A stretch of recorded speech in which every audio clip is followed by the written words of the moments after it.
Good evening. I would like to welcome you all to our Academy Public Discourse this evening. This discourse is sponsored by the law firm Mason, Hayes and Curran, and the Academy is delighted to know that as many as 720 people had signed up for this today from 32 countries.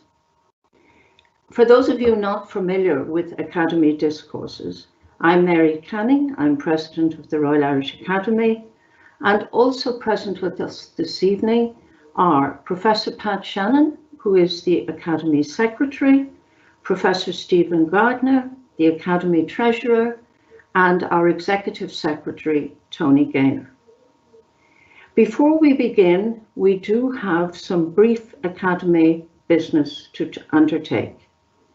The minutes of the previous discourse, which was a panel discussion on the US elections, was held on the 26th of August 2020, and these minutes were made to all Academy members online.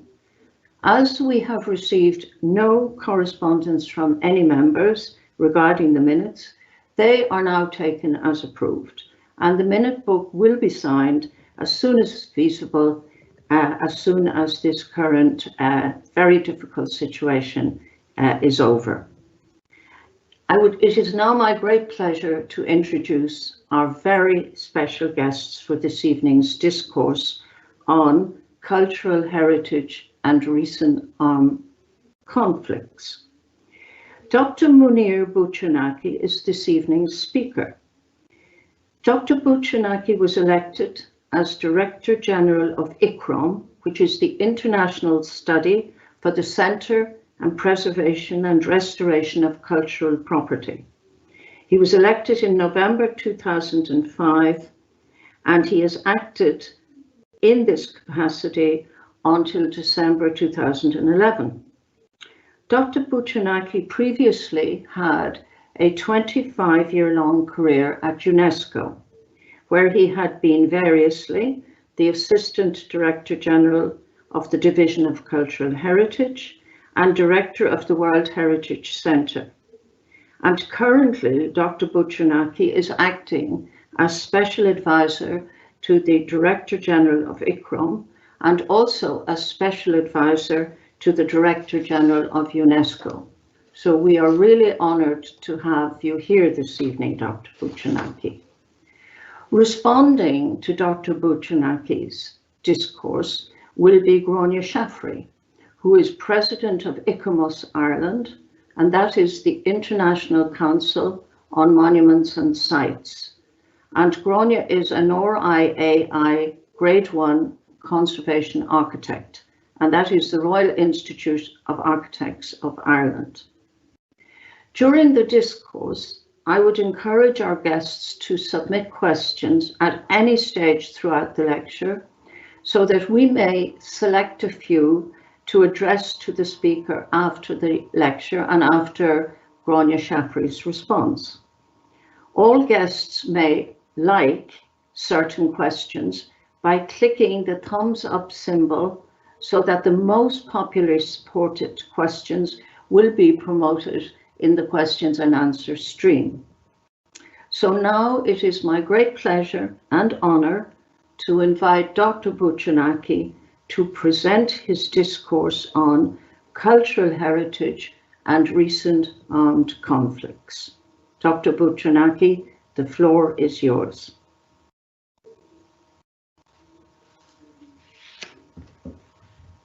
Thank you very much, Honorable Chair.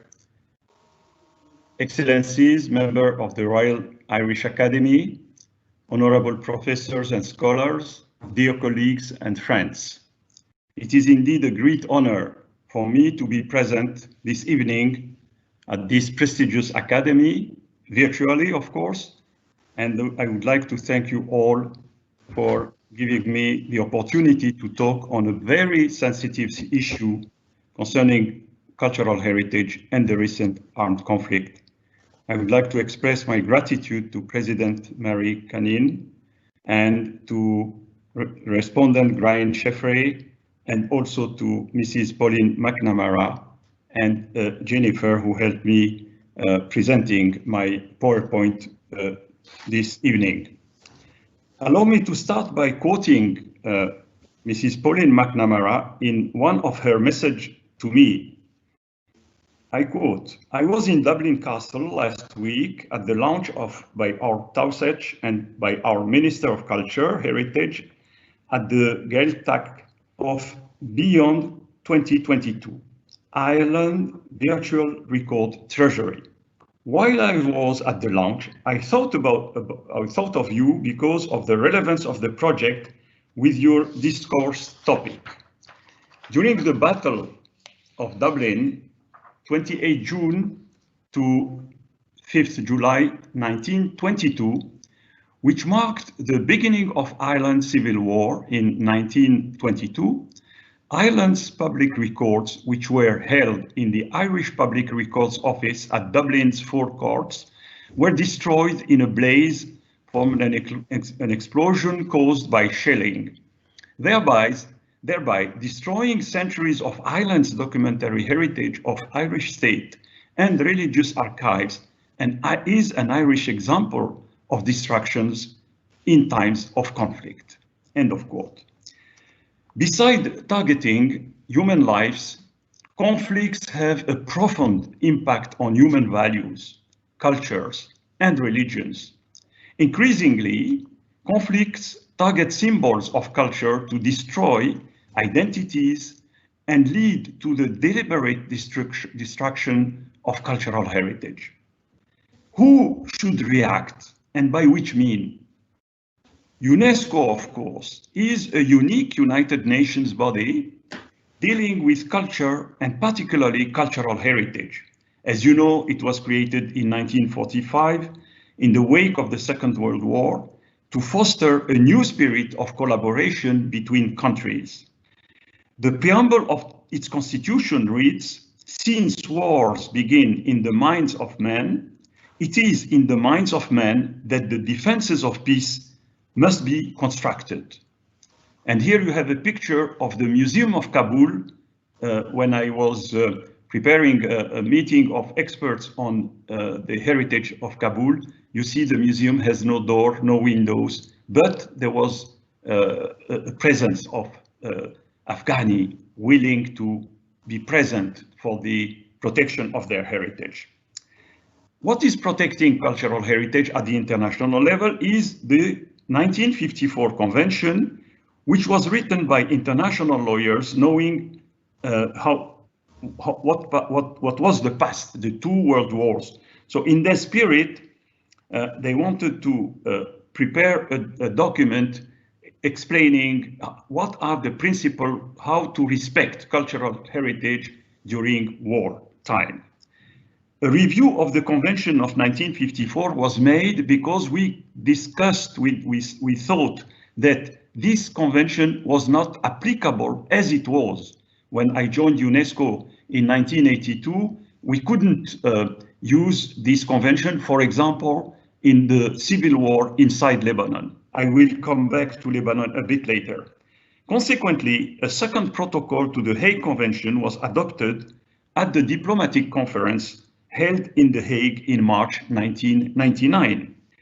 As recently expressed by the G.P. Getty Trust publication entitled Conflict and Cultural Heritage, Mrs. Helen Froh from Stockholm University and Mr. Derek Matravers from Darwin College in Cambridge wrote, "The destruction of cultural heritage is nothing new, but our connected world means that today scenes of the destruction of heritage sites fill our newspaper and television screens like never before. These scenes are met with widespread public outcry, with many prominent figures insisting that something should be done to prevent, for example, the destructions of ancient monuments by ISIS in the Middle East." Let's start with my first experience in UNESCO was in the former Yugoslavia, the bombing of Dubrovnik. And you know, for us, Dubrovnik was a World Heritage Site. And therefore, Federico Mayor, who was the Director General of UNESCO, he made the following declaration: after the continuing and shocking loss of life, it is also the cultural heritage which is being destroyed. And another important monument belonging to Bosnia-Herzegovina has disappeared. As Director General, I cannot remain silent at the willful destruction of 9 November 1993 of the Stari Most Bridge in Mostar. This was following the destruction, the bombing of Dubrovnik. Then we had the Mostar Bridge destroyed. And this bridge is a magnificent example of Ottoman architecture spanning the Neretva River, and he was both a symbol and a reality. By destroying the bridge, the perpetrator of this disgraceful act are trying to eradicate the history of a country and its people. They are thereby also destroying the bridges of mutual understanding built by people of different origin and religions who had learned to live together in harmony. Following the Dayton Peace Agreement, I worked with a group of experts for the rebuilding of the bridge with coordination and financial support of the World Bank and a number of countries, up to the inauguration of the bridge in July 2004. The bridge was representing the essence of Mostar town, composed of two parts, divided by a river canyon, united by this spectacular bridge, which was witnessing the multicultural character of the community of Mostar. Here I must say that when I went to Mostar during the destruction of the city, and I was accompanied by the troops of Spanish troops from the UN, there were two mayors, Mayor of Mostar Bridge East and Mayor of Mostar East and Mayor of Mostar West. But the only point on which they were immediately in agreement is to say, if UNESCO help us to reconstruct the bridge, this would be the best thing to do to give life again to the city. Unfortunately, we were immediately, informed in UNESCO also about another important destruction, highly symbolic, which was done by the regime of Taliban in Afghanistan. And this was another terrible experience that we lived in March 2001, when the Director General at that time, Mr. Matsuura, knew that there was a decision of destroying the two Buddha of Bamiyans. Then we gathered all the permanent delegates of UNESCO, particularly those from the Asian countries, where Buddhist communities were shocked by the news from Afghanistan, and also by delegate permanents from representing the Islamic countries. These meetings were under tension because the fact that the Taliban has chosen to announce the decision to destroy the Buddha 1 week before an important Muslim festivals, which is called Eid al-Kabir or Eid al-Adha, one of the most important festivals commemorating the sacrifice of Abraham. This meant that most Islamic nations were already busy with this festival, and I was having a lot of trouble to, find a way to approach the Taliban.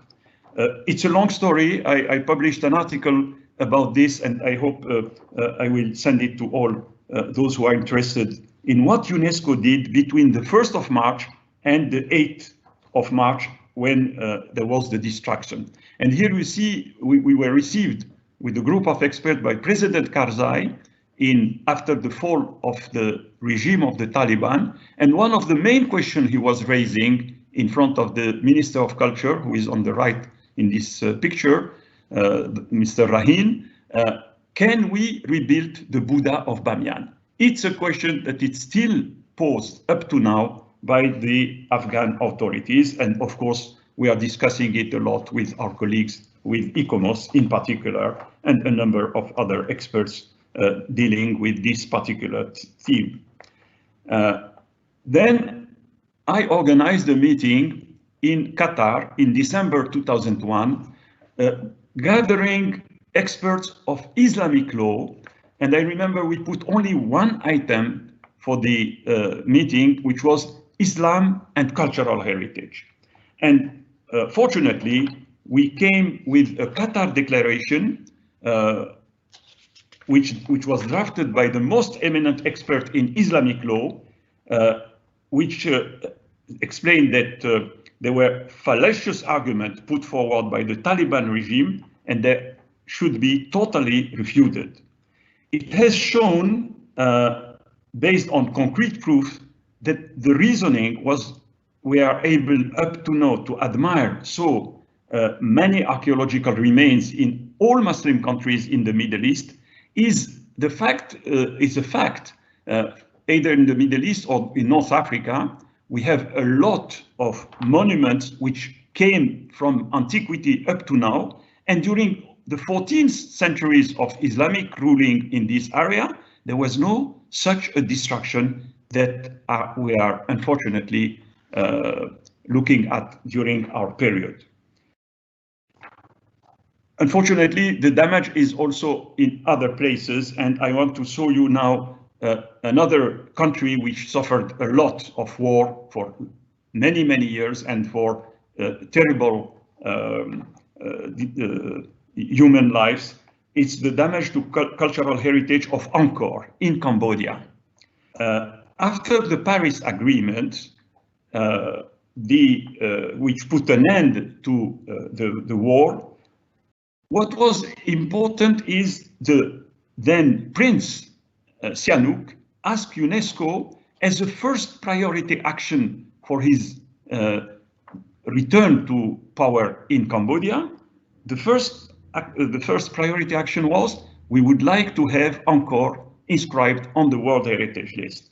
And so we went to Cambodia. These are pictures of my mission in 1992, where the temples were totally abandoned. There were looting of the statues and the decorations, and there were also, unfortunately, mines. So we worked with our colleagues of ICOMOS, and we finally, here you can see the picture showing near the temple of Bante Srey. Today, it's totally different view of how it is now restored and put, to the visitor. But at that time, we couldn't go inside because of the presence of mines. The site was inscribed in 1992, and now it became, except in this period, of course, of COVID, one of the most important touristic destinations in Southeast Asia. Another important country suffering from war and also suffering from destruction is Lebanon. Like many countries in the Middle East, Lebanon suffered from a long civil war, which ended in 1991 with the Taif Agreement. And I was sent on mission to see what happened. During my mission to Lebanon, among the terrible things that we could see at that time is the Museum of Beirut, the capital. It was totally, it had no door, no windows, but fortunately, the Director General of Antiquities of Lebanon, Emir Maurice Shehab, took preventive measures and covered the sarcophagi and covered the mosaics with a block of concrete. And he also built a wall which was hiding the stores and in the basement. Unfortunately, some water came out and we had to launch a big program of training in conservation and then redoing with the support of many countries again in Lebanon, the facade of the museum and the inside of the museum. Another country where the war was having a dramatic destruction in cultural heritage is Iraq. And the destruction of cultural heritage in Iraq was shown quasi-indirect by the televisions. If you remember, there was the looting of the museum, and for this, this very terrible act, we have seen how people entered into the museum, and this is why I was sent to Baghdad in the 15th of May with very high-level experts, Mr.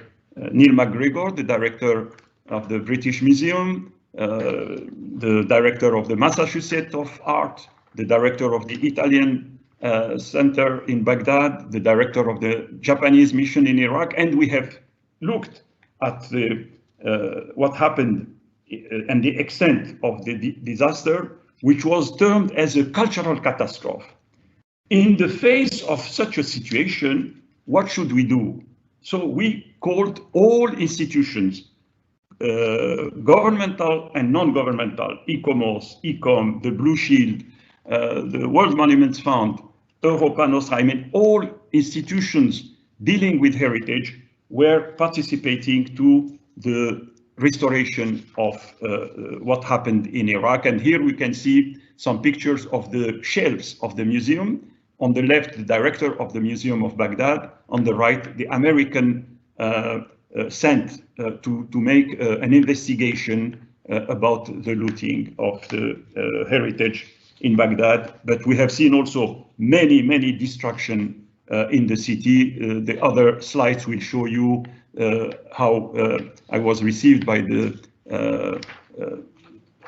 Minister of Culture, who was designated by the American, Ambassador Cordone, and his assistant. And here you see the late Director of Antiquities of Iraq. He's shaking hands with Ambassador Cordone, Donny George, and behind him the Director of Antiquities of Iraq.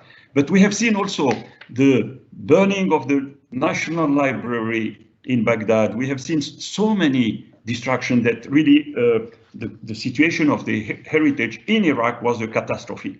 But I did a second mission, and you can see in the following slides that we went outside Baghdad and we have seen the looting of objects. Here we see the Minister of Culture with the famous Warka mask coming from Uruk, which was stolen and then returned to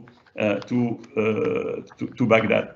This minister, I saw him again this year in March. I was in Baghdad, and the next slide you can see that he wanted to have a picture with me. So happy to see that now the museum is totally restored, reconstructed with the support of, in particular, Japan and Italy. This is the minister with the mask of Warka now in a very nice showcase and not anymore, traveling in the country.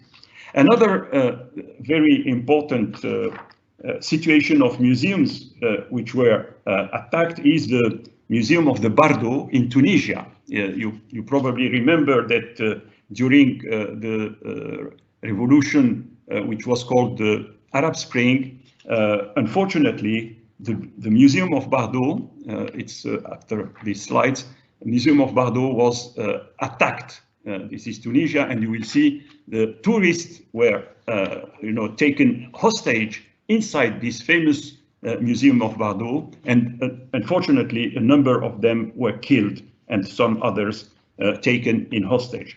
Another museum, which was subject also to destruction, this is Tunisia. Tunisia, nobody was thinking that one day in Tunisia there will be destruction. Here we see a criminal fire in a mausoleum of the 16th century, and we can see also, you have seen also the museum attacked. Another museum is the Cairo Museum. Always during this period, between 2011 and 2015, and in the Cairo Museum, despite the protection by the population, by people who were, blocking those who wanted to enter into the museum, unfortunately, there were some objects, you see here a showcase broken, some objects have been stolen. but fortunately, next slide, not the mask of Tutankhamun, which was, of course, the subject of attention by everybody there. So this is another situation where when you have no authority, where you have civil unrest, unfortunately, looters are going to museums, that are going to archaeological sites, and are, benefiting from the lack of authority to enter into this museum. We have another country which is up to now suffering from crisis, which is Libya. Libya is a country with very important archaeological sites, and Leptis Magna, Sabrata, the prehistoric engraving and paintings. And here you see that even the prehistoric engraving and paintings have been damaged by the extremist groups, which are, having some power in the country. And also in the site of Cyrene, I think the next slide is showing the very important site, which is on the World Heritage List. And we see that the tombs, the tombs of the Greek period are damaged by those who are looking at objects and stealing also the stones in this area. So as you can see, the situation is very dangerous, and not only one institution can deal with all these problems. One major issue that we were faced with was the destruction of cultural heritage in Syria. This, I think, drew the attention of a lot of experts, a lot of responsible, because from the sources that we have obtained, and particularly from the Direction Générale des Musées et Antiquités, we have had a lot of information at the level of UNESCO, at ICROM, also ICOMOS and ICOM, a lot of information coming about the looting in the archaeological site, but also the big destruction that this country have seen and suffered from. But the most important one, of course, was the city of Aleppo, and of course, the site of Palmyra, because this is such an iconic site. So the Director General of Antiquities of Syria, at that time, Dr. Ma'moun Abdul Karim, he declared in various scientific gatherings that a large number of artifacts from the 34 national museums were fortunately saved and transferred in secure warehouses.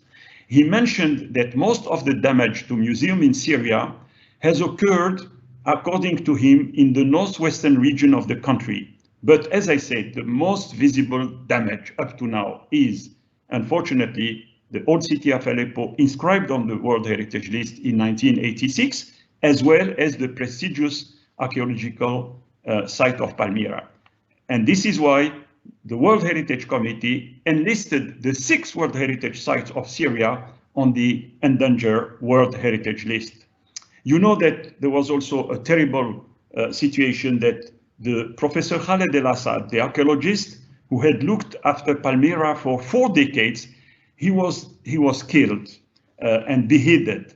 And this destruction in the new war crime is a new war crime and an immense loss for the Syrian people and for humanity. This is the declaration that Mrs. Irina Bokova, then Director General of UNESCO, she launched, and she launched also the project which is called Unite for Heritage campaign to protect heritage sites threatened by extremists. I had the opportunity to be present, and here are my pictures of the Museum of Palmyra on the 5th of May 2016, when the site was recaptured from Daesh, who was, the extremists of Daesh or ISIS were occupying the site, and they were, you have seen how the Temple of Bel was destroyed. I have a picture of Temple of Bel before and after. And we went, this is a picture of the Temple of Bel now, as we saw it during this visit. And of course, this visit, I did it also in the presence of Professor Mikhail Piotrowski, the Director General of Hermitage Museum in St. Petersburg. Unfortunately, we returned to Iraq a second time because between 2014 and 2017, Daesh or ISIS occupied the city of Mosul totally and controlled the city. And there, the damages were really very bad. So you see in the picture now the destruction of the mosque. This is the mosque where the famous leader of Daesh, al-Baghdadi, was speaking and was looking after the troops that were under his authority. And when they left in 2017, that means only 3 years ago, they bombed and they exploded the mosque and also the minaret. And the minaret for the population of Mosul has a very high importance. It is a minaret which was bending a bit, and now this is only what remains. That's why the present Director General of UNESCO, Audrey Azoulay, launched a flagship initiative, and she called it Reviving the Spirit of Mosul. With the support of the government of Iraq and also the Secretary General of the United Nations, UNESCO is now coordinating the effort to two main areas: the restoration of and the rehabilitation of the cultural heritage and the revival of educational and cultural institutions. It was at the ceremony at the National Museum in Baghdad last year that the Emirati Minister of Culture, Mrs. Noura al-Kaabi, announced the country's commitment to finance the reconstruction of the second largest city in Iraq, Mosul. The project, which will last 5 years, does not only aim to rebuild the mosque, the minaret, and the infrastructure, but also the churches. There are 2 churches in the program of restoration, and to give hope to the young Iraqi that you will see in the pictures now, with not going on to school. They are this is the church, this is the clock church, and these are some Iraqi that I have seen in the street last March. So I think, like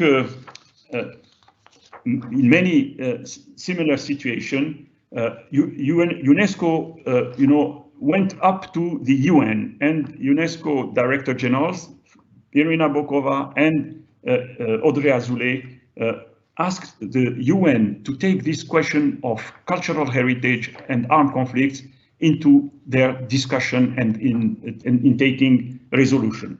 So there was an adoption of Resolution 2347, which testifies the new awareness at the highest level of the UN of the importance of culture and to prevent radicalization and the fight and fighting violent extremism. The UN Cultural Agency, Mrs. Audrey Azoulay, pointed out that 82 UNESCO World Heritage sites exist in the Arab countries. 17 are in the World Heritage List in danger due to armed conflict. And here you see the picture of the signature of the agreement for the restoration of the mosque in Mosul and the churches. And you see here the representatives of the churches in Mosul, present with Madame al-Kaabi on the left, the Minister of Culture in the United Arab Emirates, and Madame Audrey Azoulay, Director General of UNESCO. So at the end of my presentation, and I'm sorry because I could speak much longer, but the time is a bit short. At the end of my presentation, I want to stress on the fact that cultural heritage should now become a vehicle for dialogue and reconciliation. In conflict and post-conflict situation, heritage is always the object of contradictory tensions between sanctions and reconciliation. Are we totally powerless Or do we still have to show more imagination and daring to ensure that besides the brutality sacrificed human life, the inestimable treasure, which is the cultural heritage, is no longer the innocent victim of future conflicts? So the strategy that we followed in Bosnia-Herzegovina, in Cambodia, in Afghanistan, is to consider the common heritage which is representative of the culture, of the identity of these people.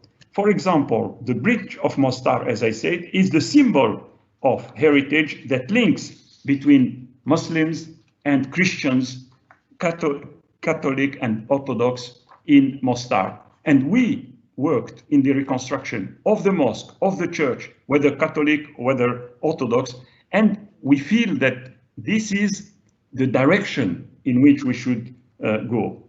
Once the fighting stops, rebuilding certain landmarks can help people learn how to live together in peace again. Recognizing the powerful role of culture in building social cohesion and contributing to reconciliation and peace is in the resolution that are taken now at the highest level by the United Nations, and they call for the protection of cultural heritage and diversity. In their joint appeal for the safeguarding of Syria cultural heritage, UN Secretary General Ban Ki-moon, UNESCO Director General Irina Bokova, and the UN League of Arab States Joint Special Representative Lakhdar Brahimi stressed this important risk and its devastating implication. Destroying the inheritance of the past robs future generations of a powerful legacy, deepens hatred and despair, and undermines all attempts to foster reconciliation. Now it is time to stop the destruction, build peace, and protect our common heritage. The unknown hands that posted a sign above the door of the Kabul Museum, totally destroyed, and that reads, a nation is alive when its culture is alive, is a perfect illustration and a summary of what I tried briefly to present to you.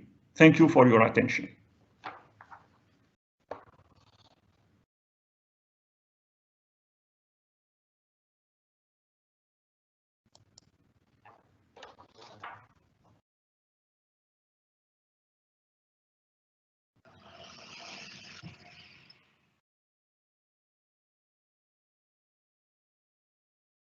The sound. Microphone. Mrs. President, the microphone. So, Dr. Bouchenaki, I thank you very much for this wonderful lecture and for raising all these issues which are so important for humanity and for our joint desire for reconciliation. It is now my great honor to invite Grania Shafri to respond to the lecture. Thank you, Dr. Canning, Mary, and the Royal Irish Academy for inviting me as President of ICOMOS Ireland to make a response to Dr. Bouchenaki's, Mounir's inspiring and moving presentation. While it has taken some time for this discourse to actually happen, it's perhaps apt that we're discussing such matters at a time when the interconnectedness and interdependencies of the world have become so palpable, and when we hopefully appreciate in a very tangible ways how international understanding, cooperation and collaboration are so vital to humanity's well-being and indeed survival. My response touches on a number of areas where ICOMOS is active in relation to the themes raised in Mounir's talk, both nationally and internationally. And a common thread in all of these is partnership and collaboration. So I probably need to stress that when I refer to ICOMOS in a lot of these, really rarely is ICOMOS acting on its own at all. Firstly, Dr. Bouchenaki referred to the International Blue Shield and the 1954 Hague Convention for the Protection of Cultural Property and its additional first and second protocols. The Blue Shield Network, a non-governmental, non-profit international organisation, and often referred to as the cultural equivalent of the Red Cross, was formed in 1996 in response to these changes in international law.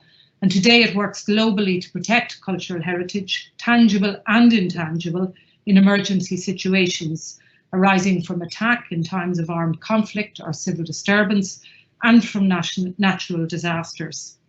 It also promotes awareness of the importance of preserving heritage sites and their contents in peacetime as well as during conflict.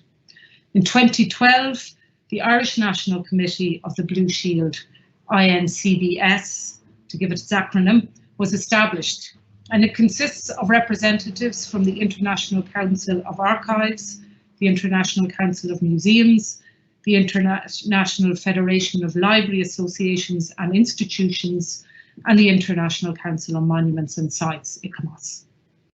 One of the major achievements of the Irish Committee has been the promotion of the Hague Convention and its additional protocols, which was finally ratified by the Government of Ireland in August 2018. The Irish National Committee is currently chaired by Zoe Reid, and Head of Conservation at the National Archives of Ireland, and previously by Lara Joy and Dr. Michael Ryan. And I mention these because I really think it's important to acknowledge their immense contribution over the years, and it speaks very germanely to the topics of this evening. The key area of focus has been in facilitating training of first responders, the Irish Defence Forces and heritage professionals. And for example, in November last year, the Blue Shield International and the Irish National Committee ran a cultural property protections military training course for the Irish Defence Forces, which is led by members of the British Army's Cultural Properties Protections Unit and supported by the Heritage Council of Ireland. And while we mightn't immediately think of our armed forces being involved in conflicts in Ireland, thankfully, they are serving in parts of the world where they are likely to encounter the kinds of events which Dr. Bouchenaki so impactfully illustrated. So this is an important contribution we can make at a national level to this challenge. In addition, the Irish National Committee has training programs have addressed the wider reaches of disaster management and risk preparedness, something acknowledged and built into the Department of Heritage, which is climate change sectoral plan for the archaeological and built heritage, one of the earliest such plans internationally, and one hopes it will be robustly and effectively supported in its implementation. At the international level, ICOMOS established a working group on Syria and Iraq in recognition of the ongoing crisis, which has had such devastating effects in terms of human suffering as well as cultural heritage destruction. And in 2014, the ICOMOS General Assembly meeting in Florence unanimously adopted a resolution which led to tasking this working group in cooperation with UNESCO and other international and national partners to coordinate ICOMOS's activities related to fostering cooperation and exchanges as long as the present conflicts continue. And the strategy coming out of this resolution has involved a number of activities, and I'll just touch on a couple and a few. Monitoring and evaluation, which involves documentation, field visits, and compiling a trilingual database of information. Developing awareness, and that includes promotion of I-Corp on the Road. This is a video project which showcases inspiring stories by professionals and local communities about post-disaster response and recovery from around the world. And I-Corp is the ICOMOS International Scientific Committee on Risk Preparedness. It's also been involved in training local professionals. It's led to training of Syrian professionals since 2013 in risk preparedness and architectural surveys, and is now working towards training in vernacular architecture.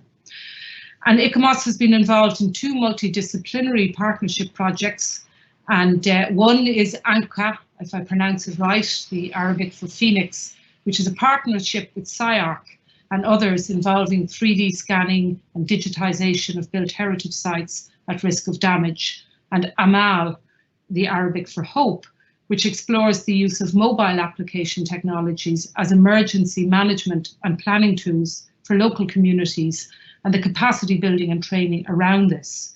And the Global Heritage Fund launched AMAL with a number of partners, including ICOMOS I-Corp.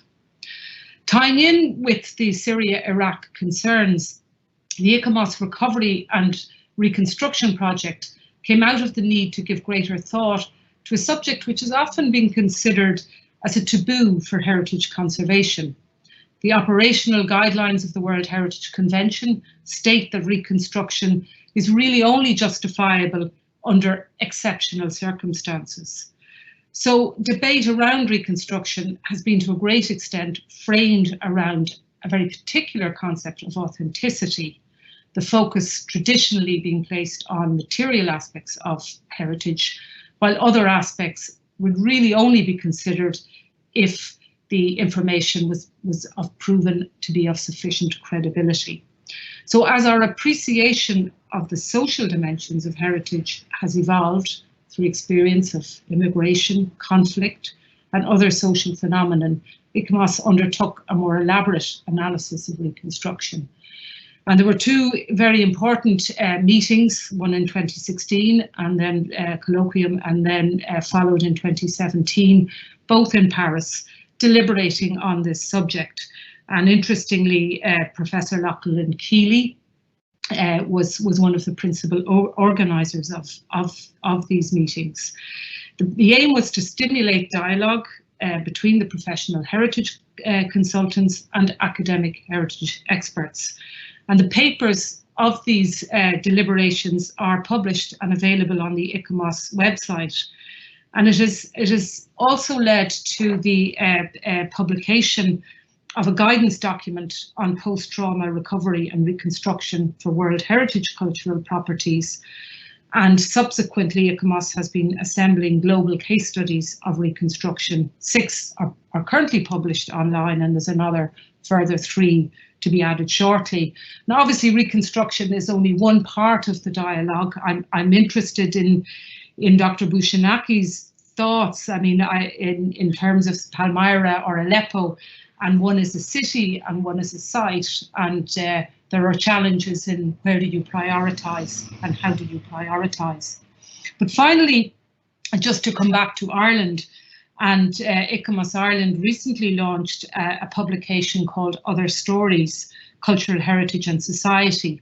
It's 15 case studies from throughout Ireland, which exemplify the spirit and principles of the Council of Europe's Framework Convention on the Value of Cultural Heritage to Society, commonly known as the Pharaoh Convention. So coming back to where Dr. Bouchenaki started his story of tragic examples of the destruction of cultural heritage as an act of war, the Pharaoh Convention emerged from the Council of Europe's work on heritage, identity and diversity after the Yugoslav wars of the 1990s. The aim of this convention was to set out a frame of reference for heritage policy in member states that recognised the rights of all citizens to benefit from and contribute to their cultural heritage and to have their cultural heritage respected by others. The responsibility of all citizens to respect the cultural heritage of others. The value of cultural heritage in improving quality of life for all citizens, and the contribution that heritage can make towards building a peaceful, democratic and sustainable society.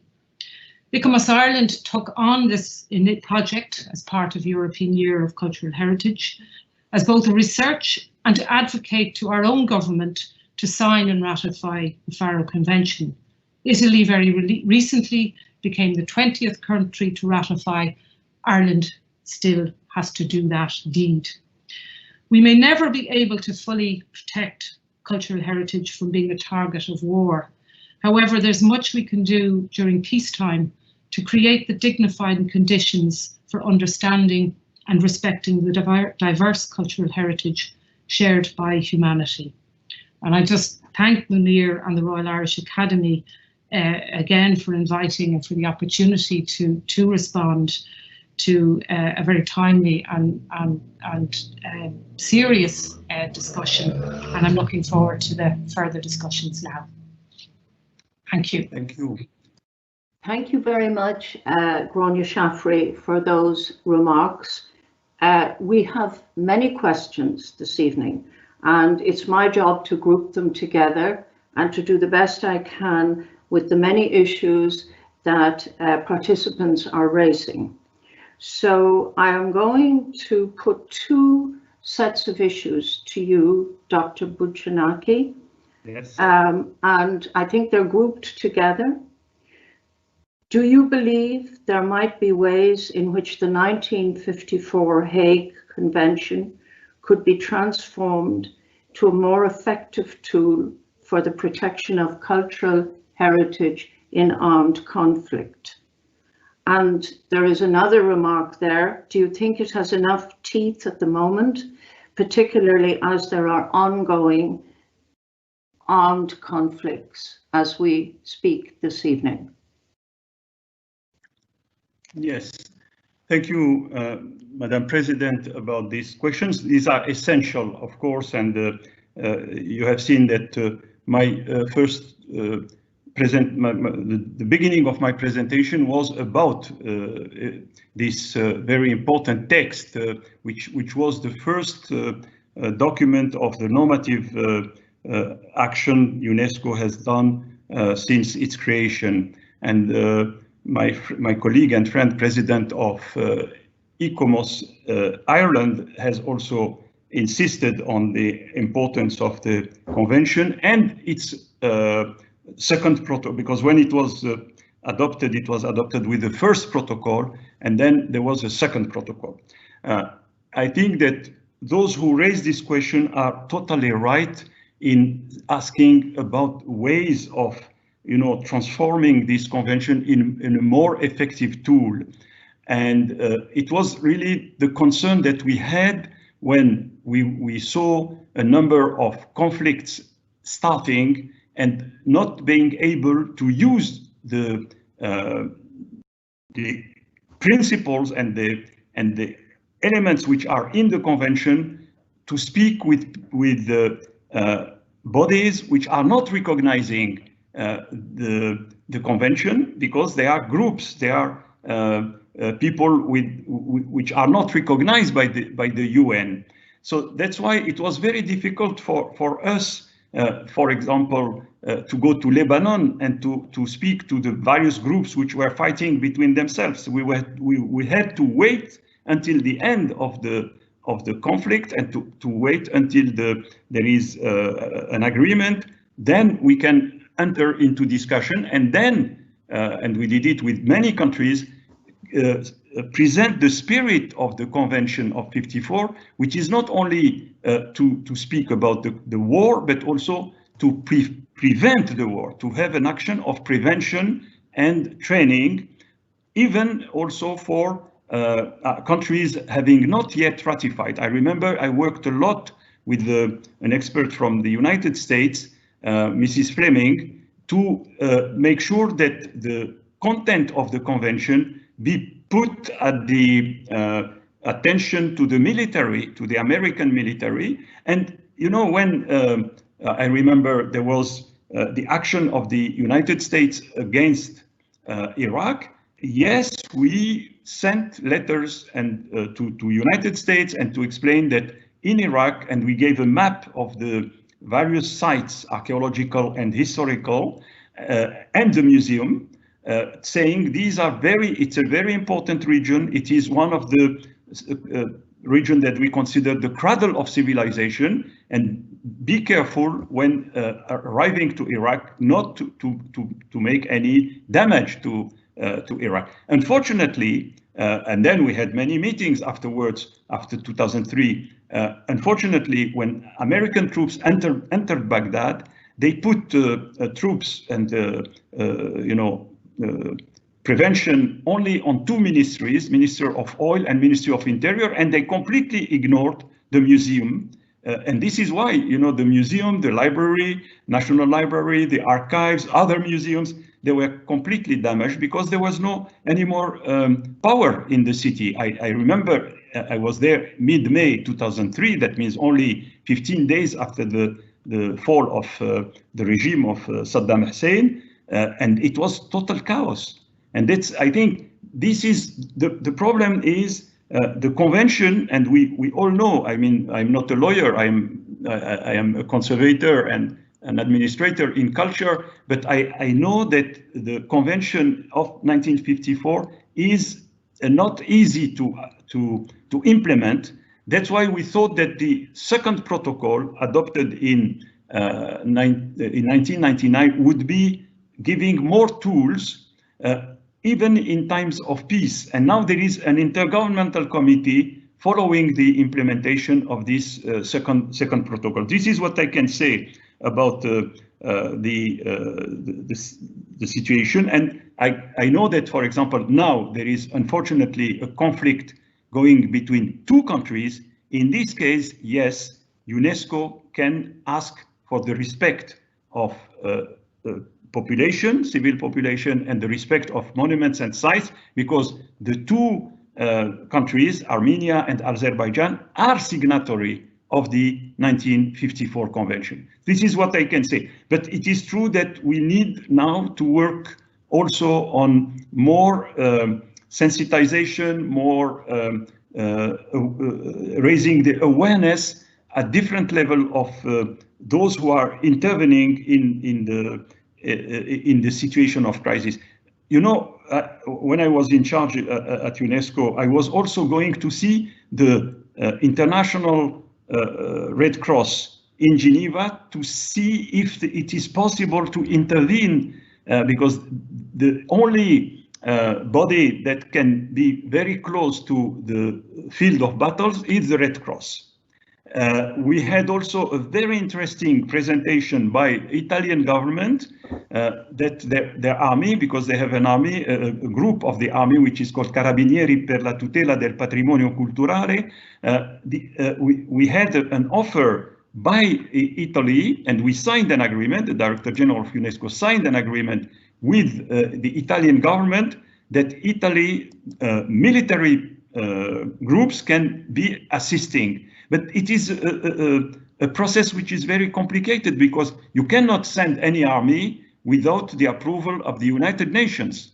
So we are really faced with sometimes difficulty to be on the spot when not only the population, but also the cultural heritage is in danger.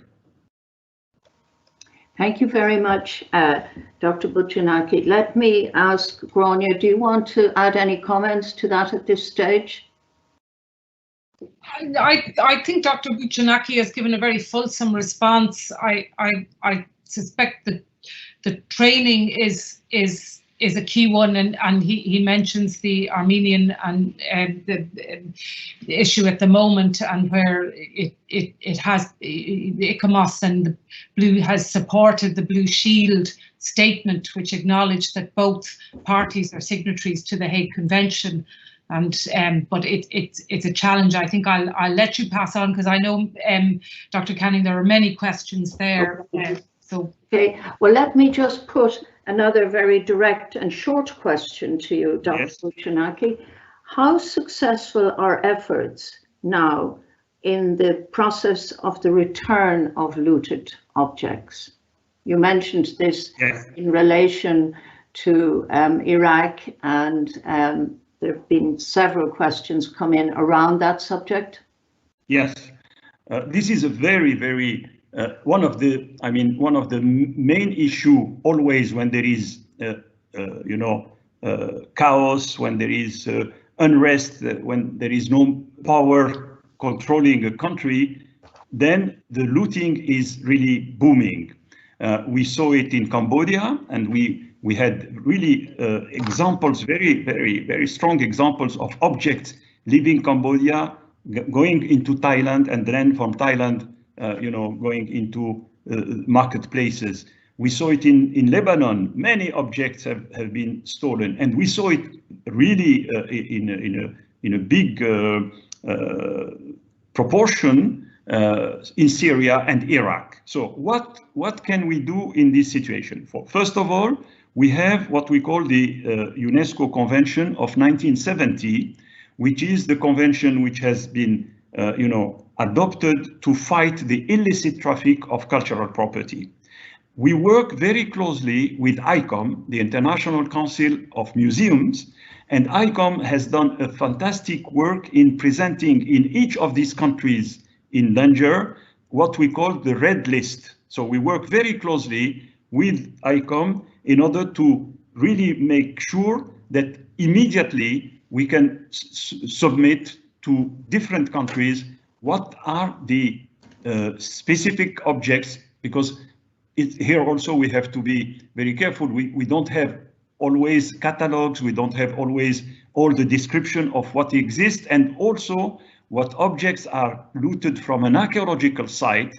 You don't know what they are taking. So it is very complicated. So we are working also with the Interpol. We signed an agreement. I personally signed an agreement in June 2003 about Iraq, that asking Interpol to inform all the police of the countries surrounding Iraq to make sure that objects are not taken out of the country. And we are working also with the international custom officers. I mean, this is a topic which is really taking a lot of work, and we established also a code of ethics with the houses which are usually doing a trade. They were some of them were coming to me and said, but you know, you are putting our business in danger. I said, you have to do a business which is legal. What means legal? If you are selling an object, you have to give its pedigree. You have to know, to say from here where it comes and how it arrived to your shop. Because many objects, unfortunately, for example, now we know that there are many objects which are sold even by through internet, and of course there is no control. So in this case, we are obliged, to make more and more pressure on the authorities to make sure that the borders are controlled and that the traffic of illicit of objects, of work of arts, of archaeological objects does not continue. There was a very important meeting during the phase of the war in Syria, 2015, 2016, that people were comparing the traffic of illicit objects, of the illicit traffic of objects, and the benefit from this illicit traffic was compared to the traffic of drug. That means these groups, these extremists, knew that they can get money and they can get resources in selling objects. And this is why one of the pictures maybe you have seen, I was visiting a site which was the German mission in Iraq. It became, like we call in French, un gruyère, this cheese which has so many holes. And we saw, if Jennifer can find the picture, we saw the looters that we were arriving with 2 cars with a lot of dust, and they escaped, leaving the tools where they were digging in the site of Ummah. So I can say that yes, it is the looting of objects is one of the critical situation in the situation of war, but also outside the situation of war. There is traffic. So, for example, in Italy, where I lived for 6 years in Rome, and I was present when, after a long process with the tribunal, etc., objects which were stolen in Sicily, bought by the museum in Los Angeles, in Malibu, then after a long process, they were returned to Italy. So there is the looting during war, but there is the looting also during peace. Very interesting point there. I'm going to go back to something that Gráinne mentioned in her comments, and that is the debate about reconstruction authenticity. We've had some comments and questions about the most appropriate way to restore cultural heritage. Do you have comments on that, Dr. Bouchenaki? Of course, we are confronted with this question everywhere. Yes. And we start in our work, we start with the Charter of Venice, and we see how in the Charter of Venice the question of reconstruction is posed. And in the Charter of Venice, we are, advised to use reconstruction only when it is possible in respect of the integrity of the site. But we are, particularly in the field of archaeology, very prudent not to do reconstruction if we don't have all the elements.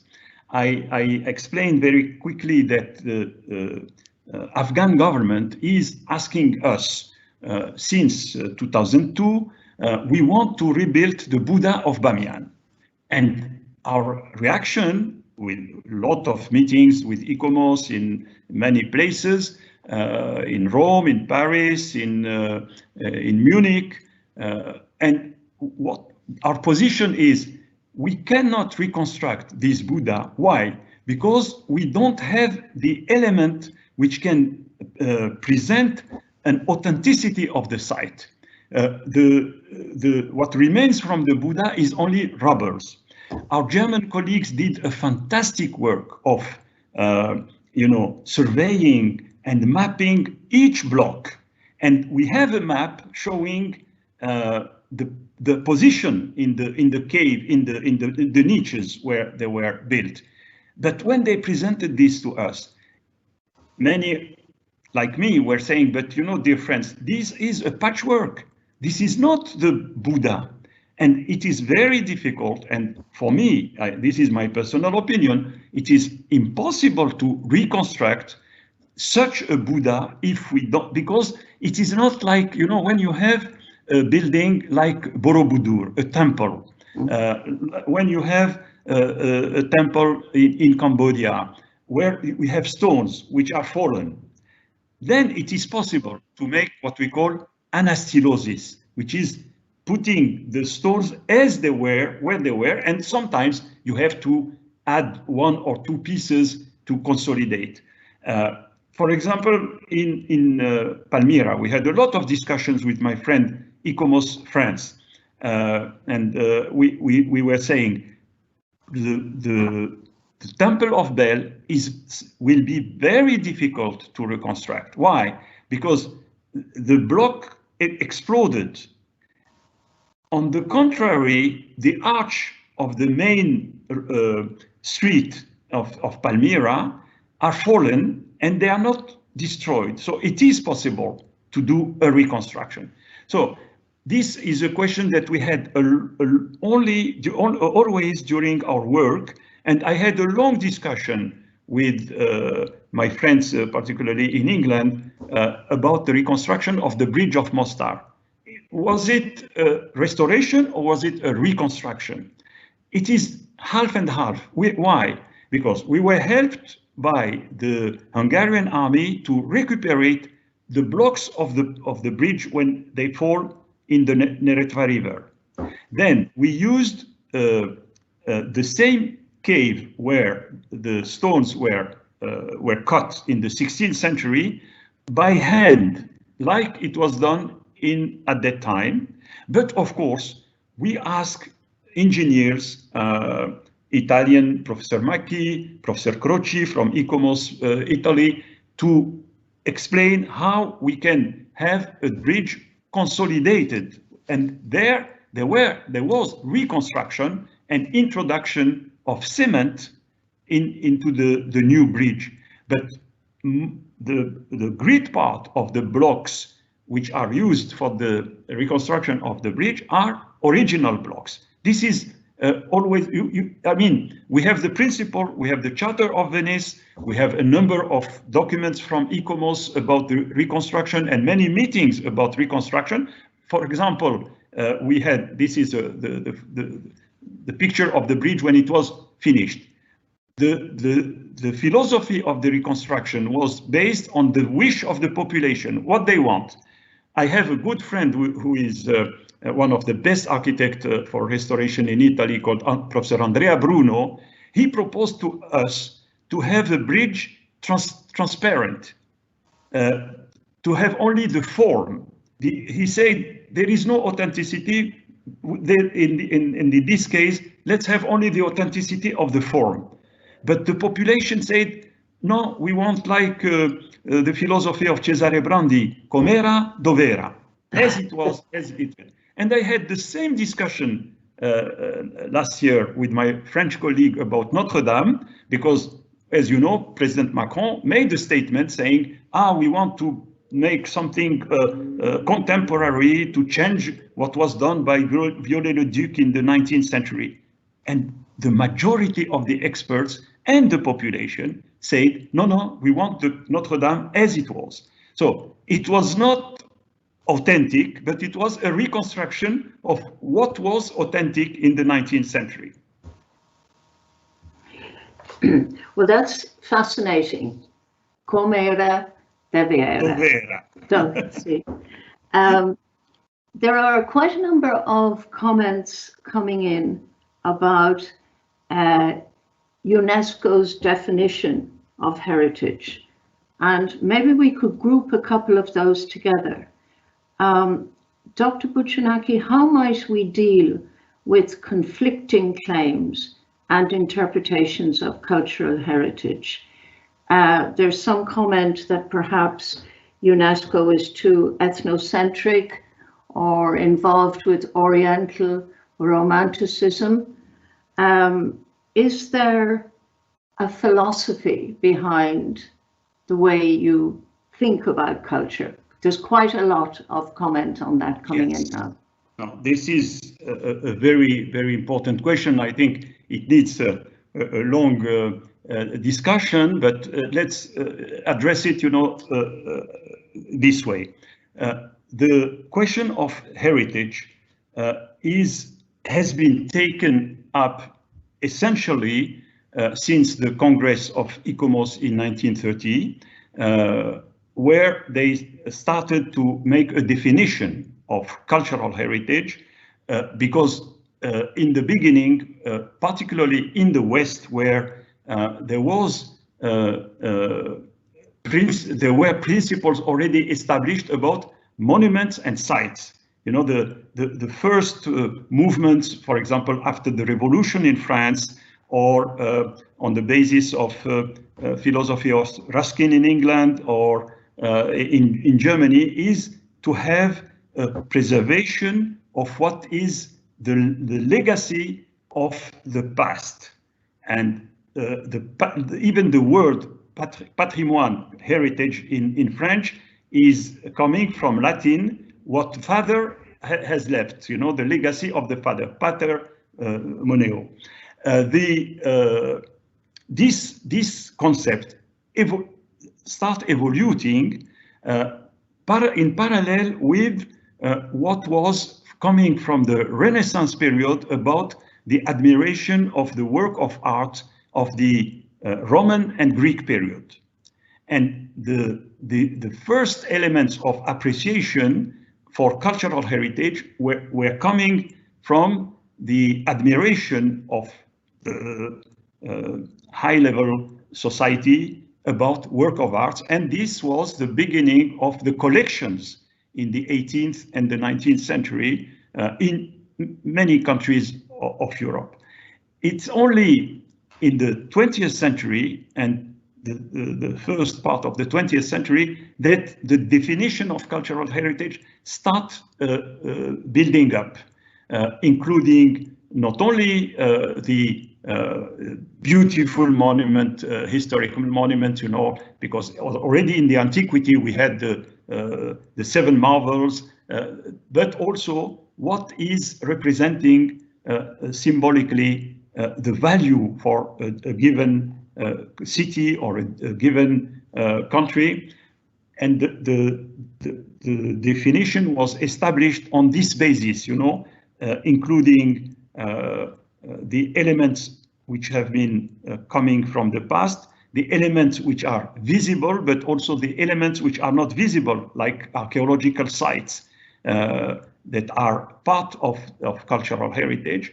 Movable heritage is entered also into the definition. And recently, there was also the intangible heritage, which was considered as part of the heritage. So it was a kind of addition, layers of approaches defining the cultural heritage up to the time where we are speaking now of living heritage. Why? Because here entered in our discussion, particularly during the World Heritage Committee, when we are discussing the recognition of sites on the World Heritage List, many sites are having a value which is intangible.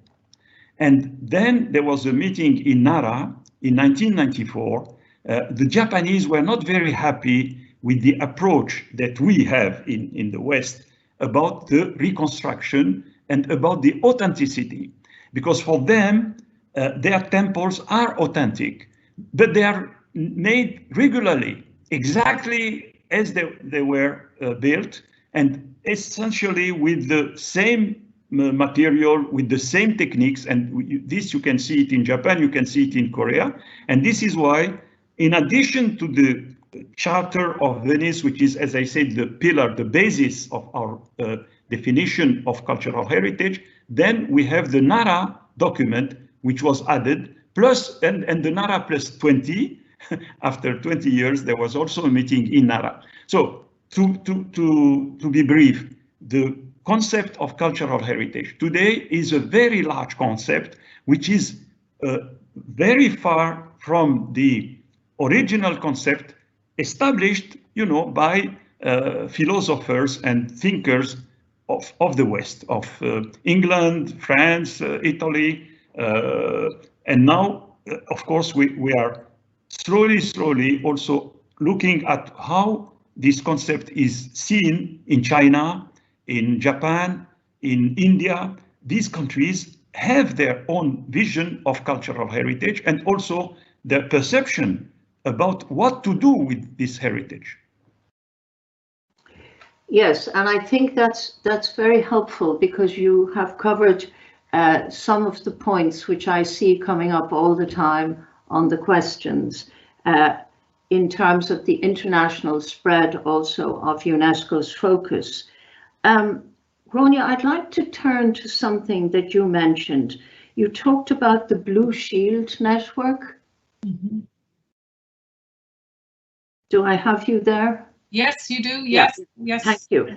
I was wondering, could we talk about that a little bit, because we've had some questions there too. The role of the national committees, their effectiveness, and then turning back to Dr. Bouchenaki, what would be the remit of UNESCO to find avenues to support more formally the work of Blue Shield, and how could this be achieved? So, Gráinne, do you have some thoughts on that before we go back to Dr. Bouchenaki?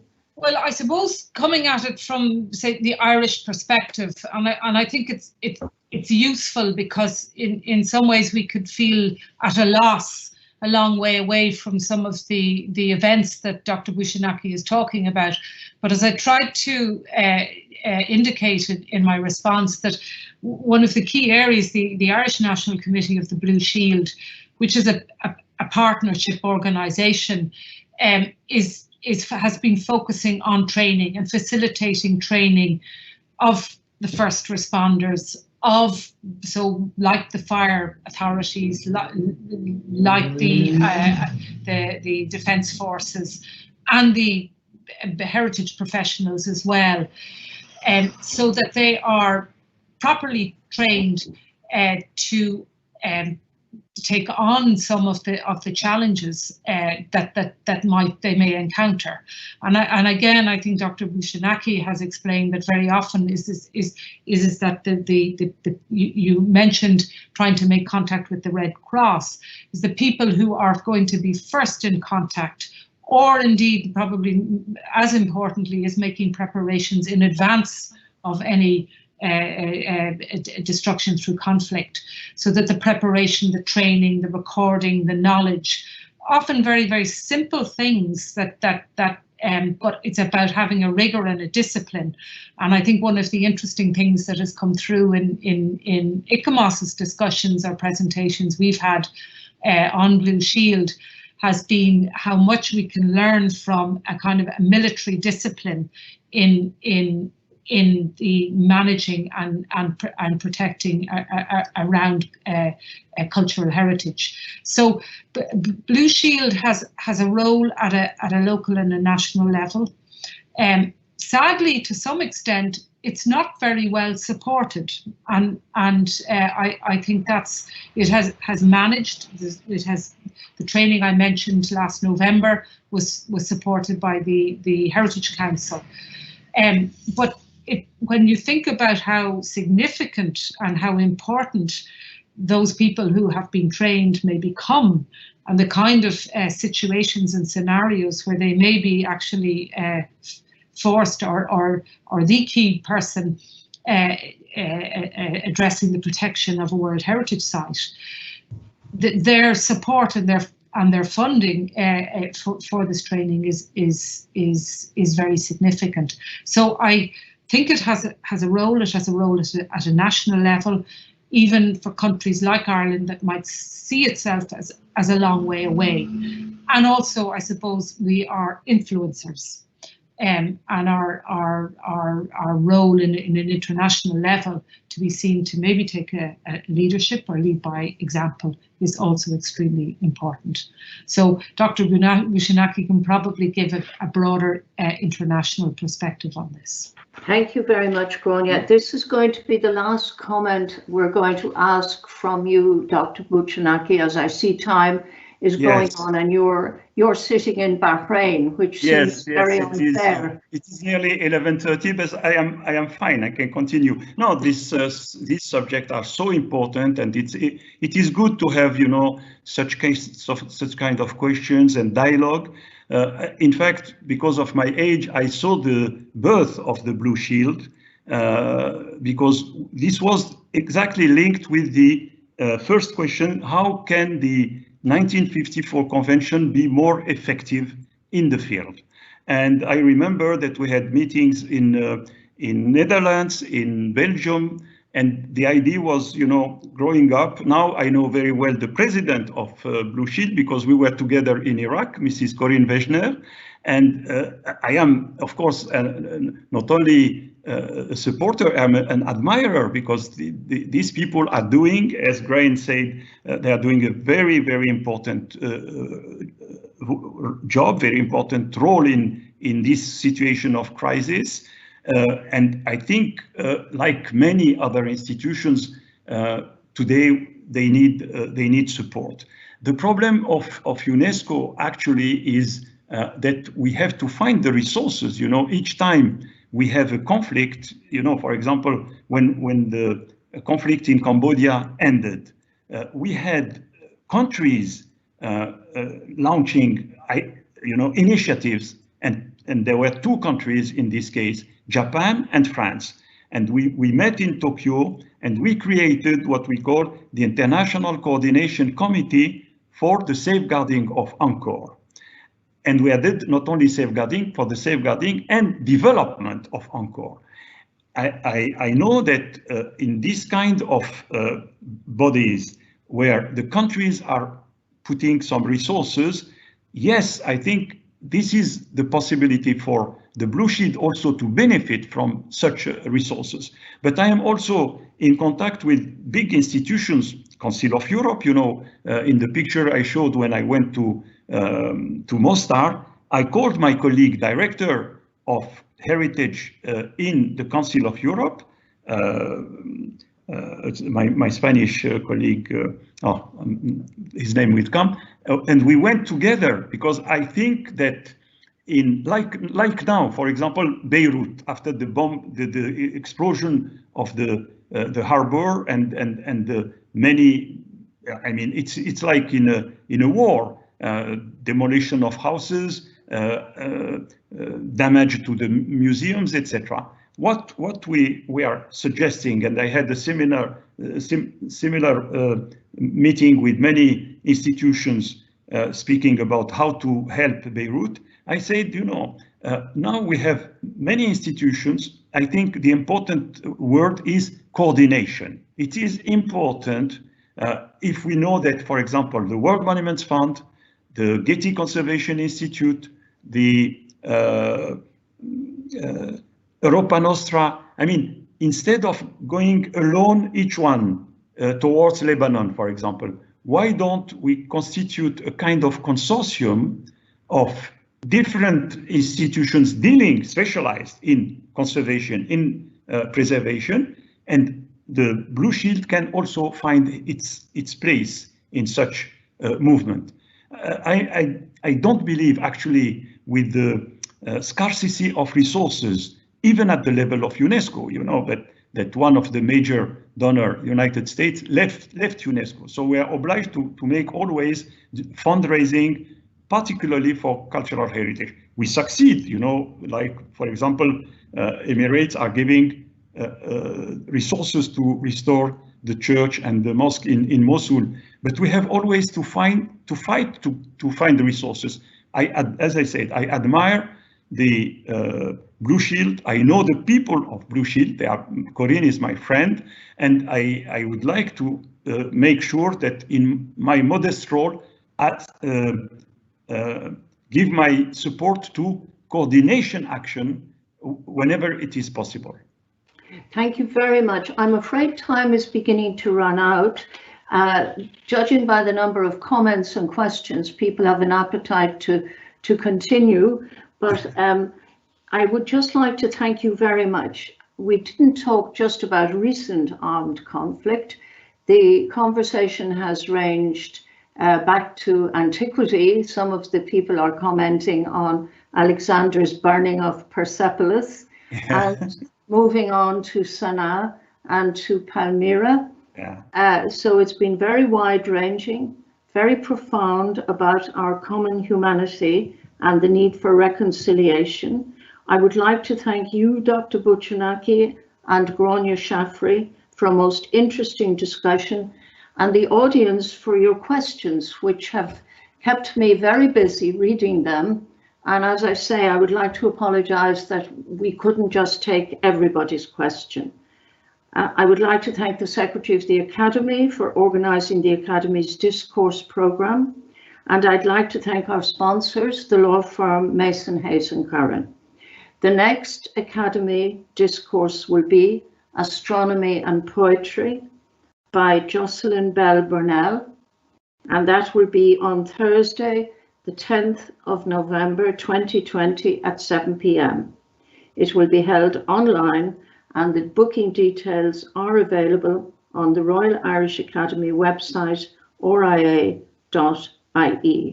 Thank you once again for being with us this evening.